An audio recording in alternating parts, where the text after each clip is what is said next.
If you ever find yourself lacking in confidence or feeling not good enough to do something at work, home, wherever, I want you to stop and ask yourself this question. What am I really, really good at? No, what am I the best in the world at? It just comes so naturally to me.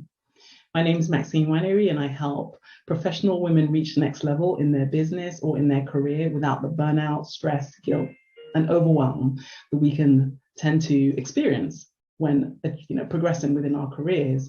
And one thing I see a lot of the time with women who have ambitions to get to that next level, to get that new job, to get that promotion, is that there's constantly this voice in the back of our minds that tells us we're not good enough.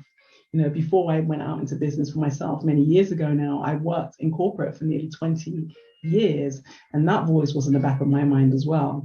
And I remember at one point I had read this article that said, men are progressing in their careers because typically they believe they can do something, they go for it. A man will read a job description, and if he believes he can do like 40-50% of the role, he'll apply. Whereas a woman wants to be able to do like 90 to 100% of the role before she will even apply. And that was definitely true for me. So when I read that article, I was like, right, next time I see a job description, as long as I can do 40 to 50% of it, I'm going to apply.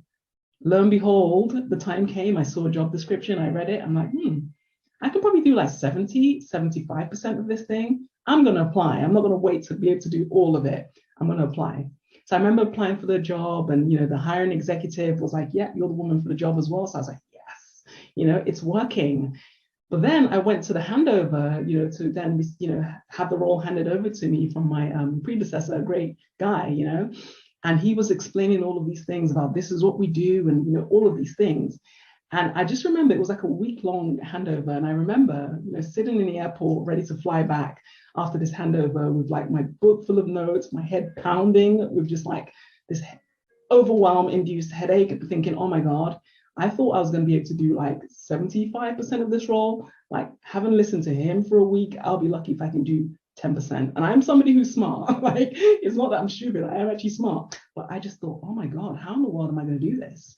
And I remember it was a Friday thinking, I'm an imposter. They're going to find out on Monday and fire me. Like, I literally have the weekend left to stay employed. And it was super, super stressful. But then, like, I started this video, I said, you know what, Maxine, like, you're not stupid. You are literally, you have a brain, like you have skills, you have strengths like everybody else. What are they? And that's what I want you, whenever you find yourself feeling like this person who can't do what's in front of you that you're meant to do, ask yourself, what are my strengths? Because when I went back to what are my strengths, and I stopped looking at how do I do this job in the way that this guy described to me, but shifted to how do I do this job in the way that leverages my strengths, I went from feeling like I could barely do 10% of this job to basically smashing through every expectation that they had for me, revolutionizing the role, having incredible feedback and appraisal after appraisal, to the point where it was literally one of the most incredible and impactful roles I ever had. It's the same with you. We all have strengths. I don't care who you are. We don't all have to be brilliant at everything. That guy was an amazing person. He was brilliant at doing the job the way he did it. If I came and tried to, compare myself to him and try to fit into that mold, I would have failed miserably. But when I went back to, okay, who am I? What do I bring to the table? And how can I leverage what I bring to the table? It ended up being just something that just blew me and everybody who was involved away. And we all have that power. So I want to encourage you, when you are feeling doubt and you're wondering, can I do this? Are you trying to do it as the best version of you? Or are you basically trying to emulate somebody who thinks a different way, who's wired a different way, who takes action a different way, who's motivated a different way than you? When you do things the way other people do them and you're not wired in the same way, it depletes energy, it's self-doubt inducing, and it's just not productive. It ends up taking way longer, than it needs to. When I started doing things the way that I'm wired to do them, they happen quickly. Things that he explained to me that would take 3-4 hours took me 15 minutes. When I I basically went into my zone of genius and got the job done. So rather than focus on how he did it, I'm like, what is this job? And how can I bring what I bring to the table to this? And I basically shaved off so much time from these things and got even a better result than what I was handed over. So you can do that too. What is your zone of genius? I love that phrase, zone of genius. I read it in The Big Leap by Gay Hendricks.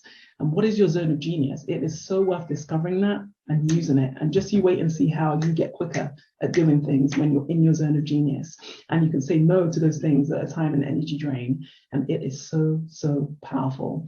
So think of me this week. If you're facing anything that just feels a bit too much, are you in your zone of genius? And can you get into your zone of genius to do it? So let me know what you think as usual in the comments. I'd love to hear from you.